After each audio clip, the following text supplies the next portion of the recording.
మన జీవితంలో సమస్యలు రావడం సహజం, కానీ మనం ఎలా స్పందిస్తున్నామన్నదే మన భవిష్యత్తును నిర్ణయిస్తుంది.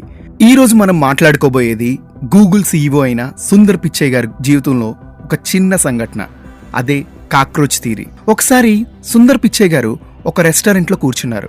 సడన్ గా ఎక్కడి నుంచి వచ్చిందో ఒక బొద్దింక అక్కడున్న మహిళ మీద పడింది. ఆమె భయంతో అమ్మో బాబోయ్ నాయనా అని అరవడం మొదలుపెట్టింది. ఒక్కసారి చుట్టూ ఉన్న వాళ్ళందరూ గందరగోళానికి గురయ్యారు. కొద్దిసేపటి తర్వాత ఆ కాక్రోచ్ ఒక వెయిటర్ మీద పడింది. కానీ ఆ వెయిటర్ మాత్రం భయపడలేదు. శాంతంగా ఆ కాక్రోచ్ని పట్టుకుని బయటికి వదిలేశాడు.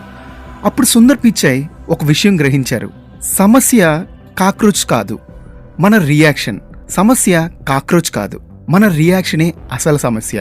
నిజం చెప్పాలి అంటే కాక్రోచ్ అందరిపై పడింది, కానీ కొందరు ప్యానిక్ అయ్యారు, మరికొందరు కామ్గా హ్యాండిల్ చేశారు.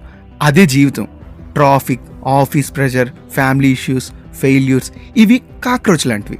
మన రియాక్షన్ వల్లే స్ట్రెస్ పెరుగుతుందా లేక సిచ్యువేషన్ కంట్రోల్లో ఉంటుందా అనేది నిర్ణయం అవుతుంది. సుందర్ పిచ్చై గారి సక్సెస్ వెనక ఉన్న ఒక ముఖ్యమైన క్వాలిటీ కామ్నెస్ అండ్ క్లారిటీ.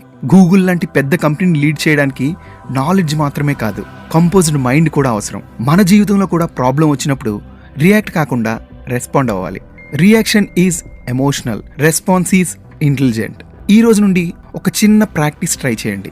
ఏదైనా అన్ఎక్స్పెక్టెడ్ సిచ్యువేషన్ వచ్చినప్పుడు 5 seconds పాజ్ తీసుకోండి, ఆ తర్వాత రెస్పాండ్ అవ్వండి.